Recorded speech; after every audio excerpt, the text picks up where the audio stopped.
స్టార్మా నుండి తాజాగా ఓ ప్రోమో విడుదలయ్యింది. ఆ ప్రోమోని గాని మనం ఒక్కసారి చూసినట్లయితే 'బిగ్ బాస్' హౌస్‌లో సెకండ్ ఫైనలిస్ట్ టాస్క్ ఫినాలే అనే ఒక టాస్క్ అయితే బిగ్ బాస్ ఇవ్వడం జరిగింది. ఈ టాస్క్‌లో అయితే నిఖిల్ దుమ్ము రేపాననే చెప్పాలి. అయితే బిగ్ బాస్ ఇచ్చిన టాస్క్ ఏంటి అంటే, నా టవర్ చాలా ఎత్తైనది అని ఒక టాస్క్ ఇవ్వడం జరిగింది. ఈ టాస్క్‌లో అయితే ఇద్దరిద్దరు జోడీగా ఉండడం జరిగింది.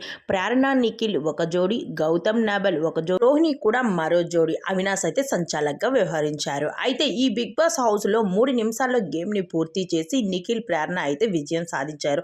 అయితే బిగ్ బాస్ హౌస్‌లో ఉన్న కంటెస్టెంట్ అయిన నిఖిల్ అయితే గౌతమ్‌ని అయితే టార్గెట్ చేయడం జరిగింది. గౌతమ్, నిఖిల్ ఇద్దరు కూడా గెలవకుండా తన టవర్‌ని పడగొట్టడం అయితే జరుగుతూ వచ్చింది. కానీ అయితే నిఖిల్ అయితే విజయం అయితే సాధించేశాడు. కానీ ఈ ఫినాలే సెకండ్ లెవెల్ టాస్క్‌లో అయితే అందరూ కూడా రెచ్చిపోయారనే చెప్పాలి. అయితే ఇప్పుడు ఇది సెకండ్ ఫైనలిస్ట్ టాస్క్. ఈ టాస్క్‌లో అయితే విజయం ఎలా ఉందో ఇప్పుడు సెకండ్ ఫైనలిస్ట్‌గా నిఖిల్